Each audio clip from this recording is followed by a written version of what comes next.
YB stays on your neck. Can you tell me if there's going to be any changes to Anthony's training camp ahead of the Ruiz fight? I would think he'll bring someone in. I mean, one thing's very clear, and Anthony's made very clear, is that Rob McCracken is the head trainer. He's more than a trainer, actually. He's sort of camp leader, he's advisor, he's all different things. Will they bring in someone else to work on specific things? Quite possibly, yeah. I don't really get involved too much in that kind of stuff, despite the conspiracy theories and rumours. They know what they're doing. In my opinion, Rob McCracken's one of the best trainers in the world. He knows exactly what Anthony Joshua has to do to beat Andy Ruiz. Got to make it happen. Got to make him do it. But the mindset for this is totally different. I already see it. Just staying with potential changes to Anthony Joshua's training camp, what kind of message does that send out? They'd be willing to bring somebody in. He's been with Rob for so long, and they've got such an established relationship. They've brought people in the past. It's really not, you know. If he wasn't happy with Rob, if he didn't trust Rob, he would just, you know, they'd part ways. But that's not even come into it. It's just, okay, what have I got to work on in this fight? You've got to work more on your feet, on your movement, you know, on your defence. So, okay, is there someone that we could bring in to work on that with? You know, sometimes a lot of great trainers don't just necessarily do pads. You know, they watch the pads, they watch the drills, and Rob is one of those. But Rob's the gaffer. Do you know what I mean? So Rob's the Alex Ferguson of the team. He ain't got to be in there every day firing free kicks in. He can watch back and let the young, you know. But yo, my dons, make sure you hit that like button, comment, subscribe, and obviously hit the bell for notifications. So we just heard there from Eddie, Ironclad, Hearn. But let's get to the topic of this video. As you can see on the title, I've called it Anthony Joshua set to bring in another element to his training team. But I want to really go into what Eddie Hearn had to say about all of this subject, because it was proper inaccuracies, and I'm disappointed in Eddie Hearn. He is part of AJ's camp, and I don't get it. Maybe in November we're gonna see a new, improved AJ, and then at that point I'll have to eat humble pie, and I'll apologise to McCracken, I'll apologise to McCracken, I'll apologise to AJ's training team, I'll apologise to all the football trainers and the tennis trainers and whatnot. No problem. My hands go up. I have no ego to defend, no pride to defend. When I'm wrong, my hands go up, no issues at all. But until that point, someone's got to be airing what they're thinking. And I'm disappointed in Eddie for not airing his thoughts, for proper sucking McCracken off. Anyway, let's get into it. So Hearn starts off by saying, AJ is set to bring someone else in. And I thought to myself, is this normal? Because, and the way Eddie Hearn says it, he makes out it's normal. He goes, oh yeah, AJ always brings someone in. It's not the first time and whatnot. But I thought, when has he ever brought someone in? Seriously. Apart from maybe some random tennis coach or football coach. What headline people, what boxing people has AJ ever brought in? I've never known any. I exposed it the other day.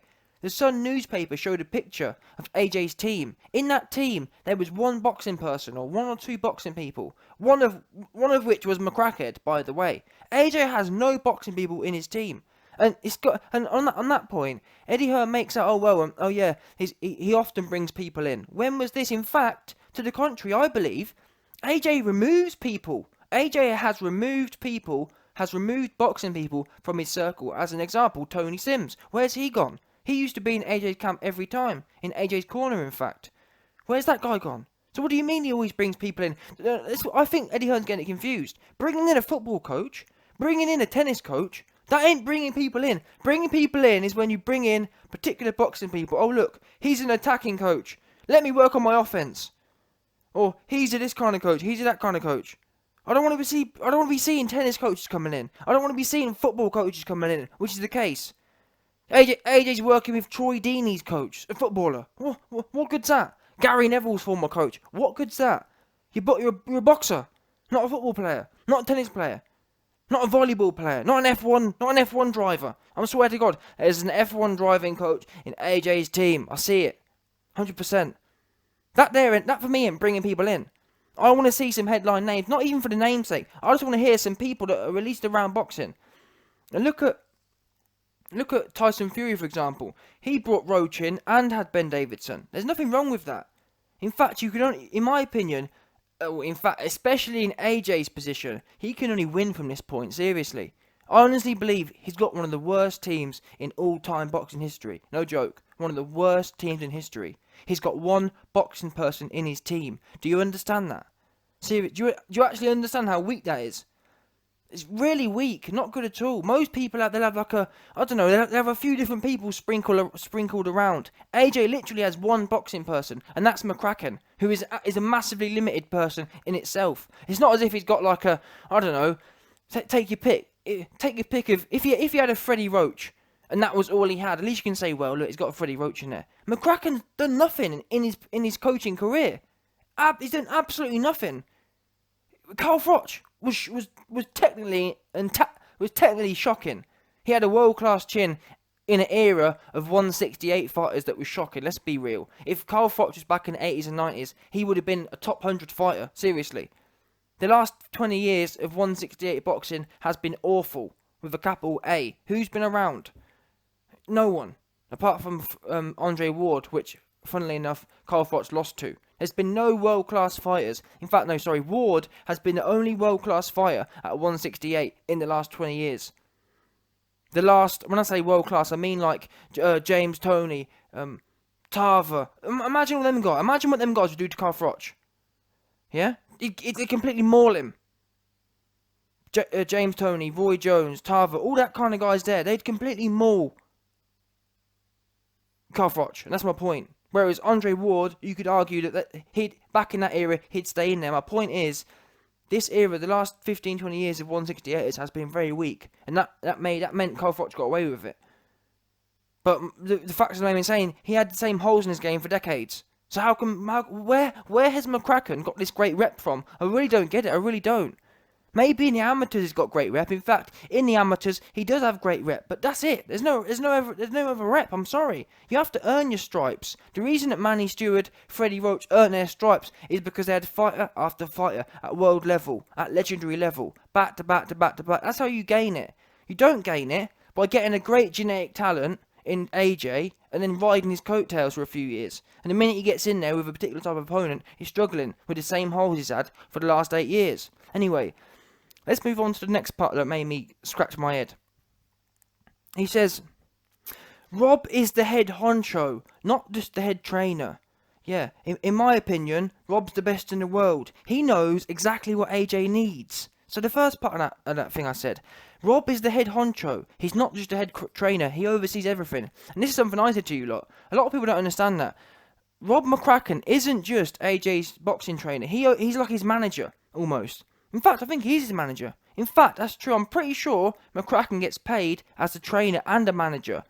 We've seen quite a lot of that, to be fair. I think Adam Booth does that. He's a manager and a trainer. It's quite common, but my point is, the amount of money, if that's right, if McCracken is his manager as well, the amount of money that man's seeing is astronomical. He's getting paid double.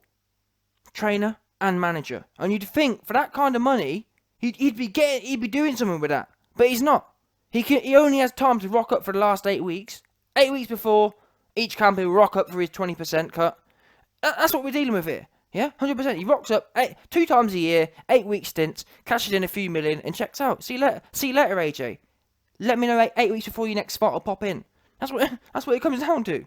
And my problem is, if it's the case, well, it is the case, head coach or manager as well, whatever you want to say it, if McCracken is overseeing it all, my issue is, if he's been overseeing it for 5 years, why is it AJ's still coming in overweight? Because you oversee it. Now, I understand that it might be the nutritionist or the dietitian's responsibility, but that's where you come in, Rob. Because AJ's too humble. A lot of time, fighters, they're not as smart, they're not as aware, they're not as in control. That's where you're meant to come along and say, you know what, AJ, I'm the head coach, I'm the head manager, and I've noticed you've got this nutritionist, and he's put you in the ring too heavy. I've noticed that. I'm going to fire your nutritionist. Do you understand why I'm doing this? That's the sort of conversation I'd be having. Not, oh yeah, let's sit here and keep doing the same thing again and again. Let's put AJ in the ring, too heavy, again and again, and scratch our head when he runs out of gas in 2 rounds. That's what's going on. I'm sorry.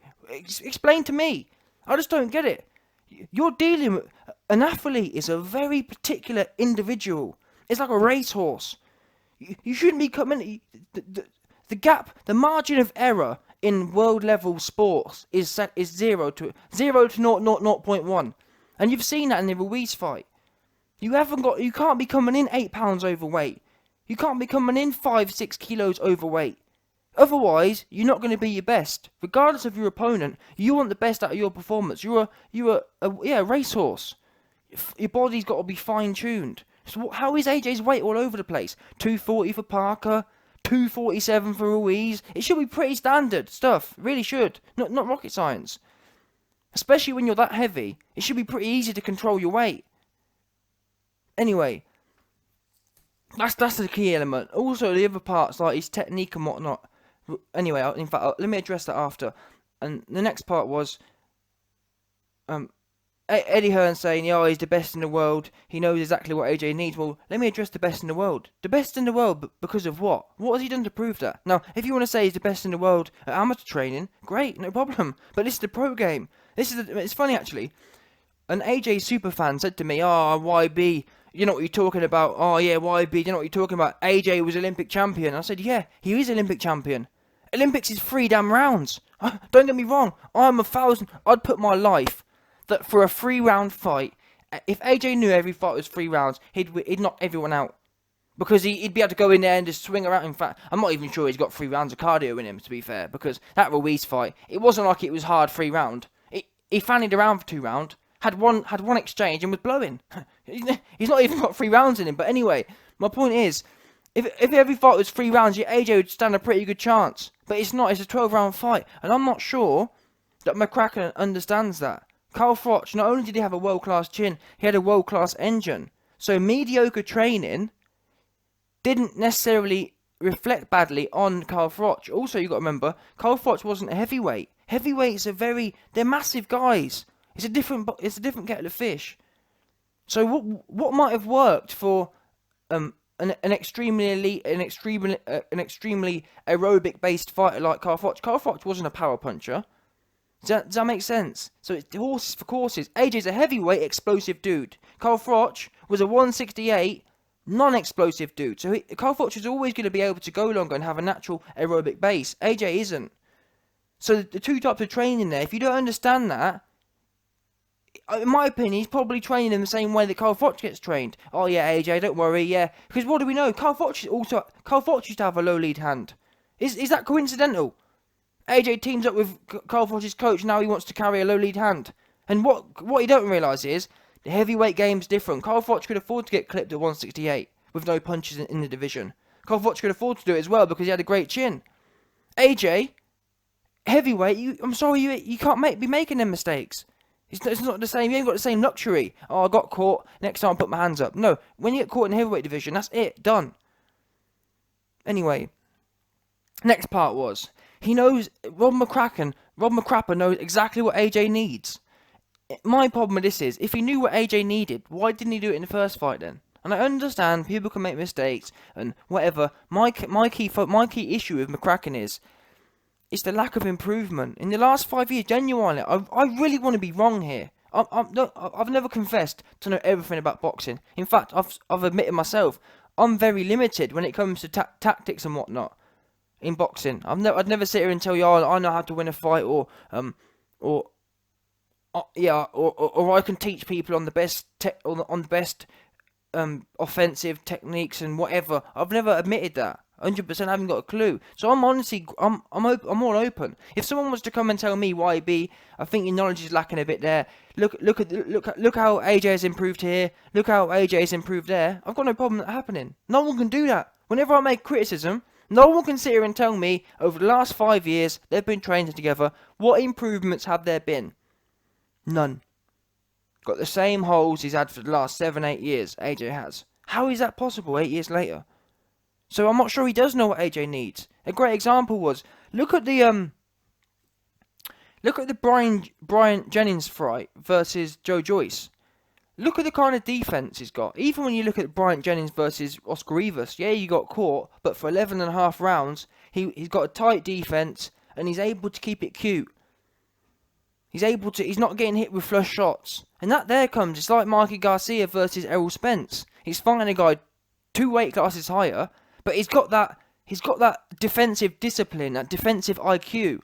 where he knows, you know what, if I'm tired or if I'm getting whooped, I know at least I can keep myself safe. I can make it to the end of the fight. I can protect myself. AJ hasn't got that. When AJ gets tired, or when AJ is getting attacked, he loses balance, he loses focus, his arms come in the air and they start swinging all over the place. They're not strong.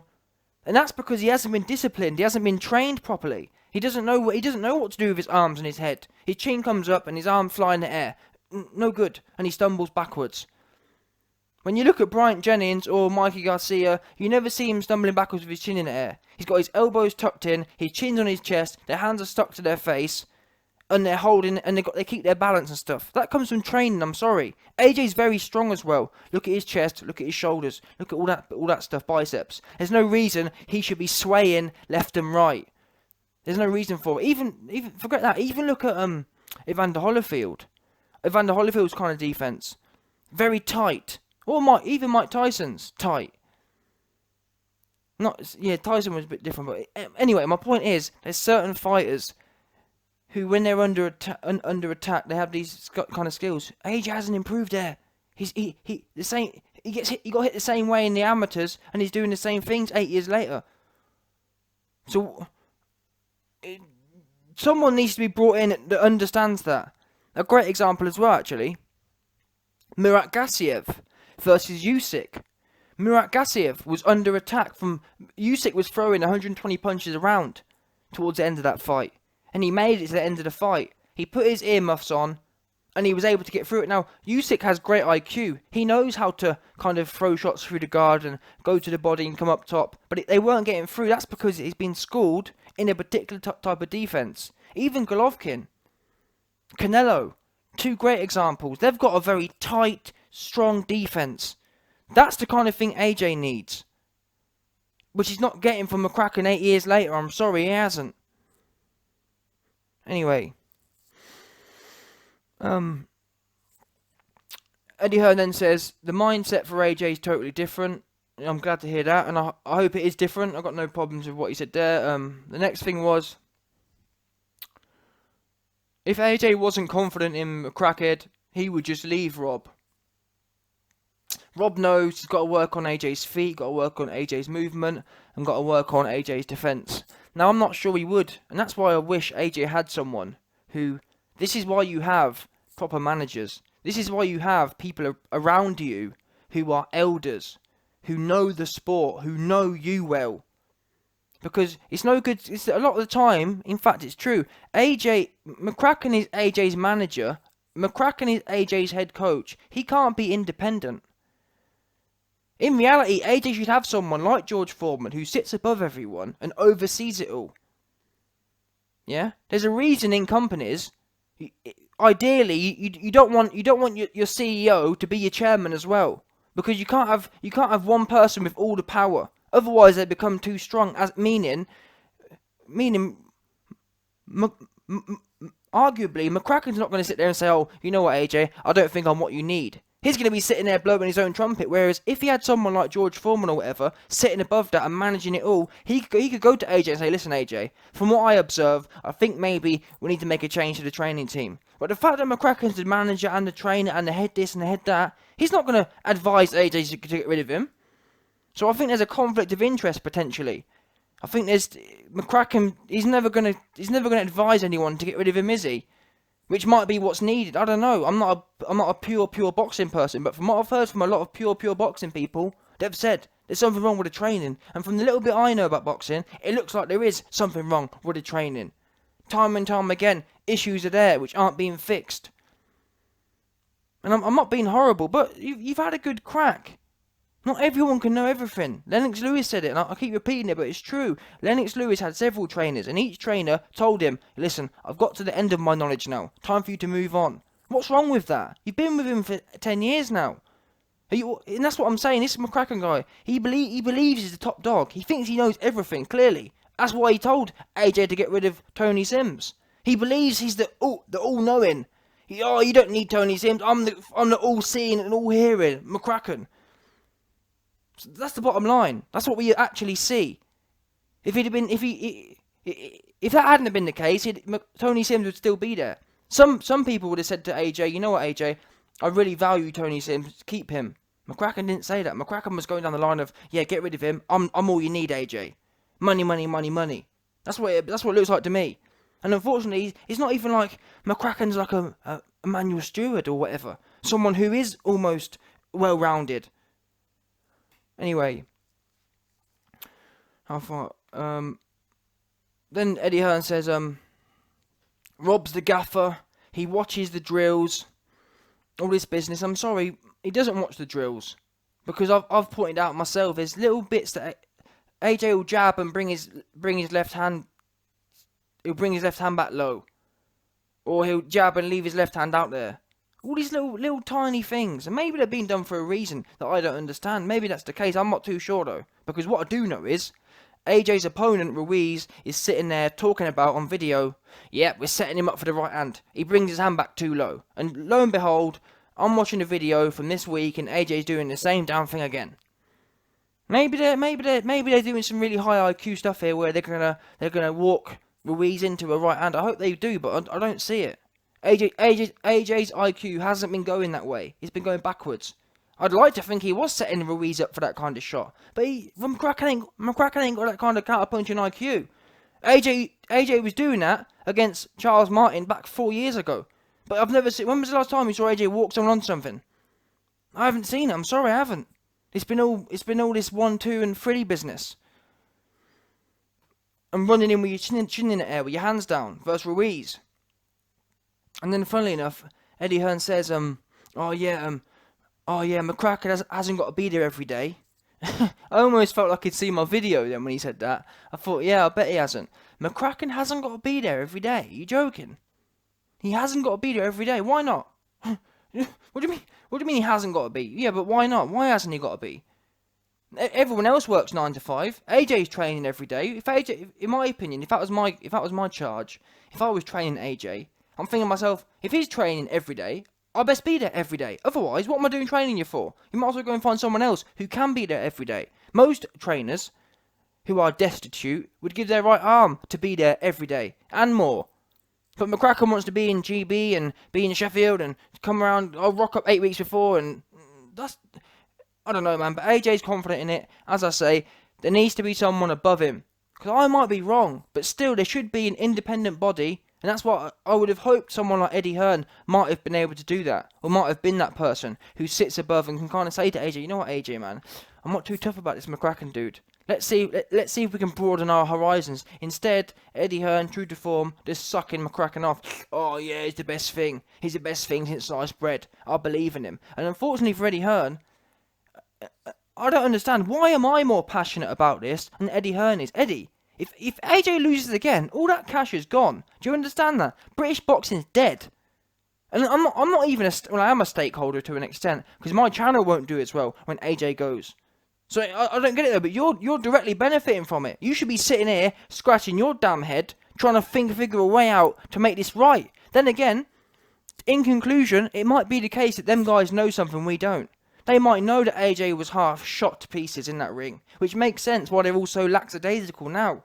And it's all a big joke. It seems to me they know something we don't, to be honest. Because if I was Eddie Hearn, and I'd just seen that performance versus Ruiz on June 1st, I'd be panicking my tits off.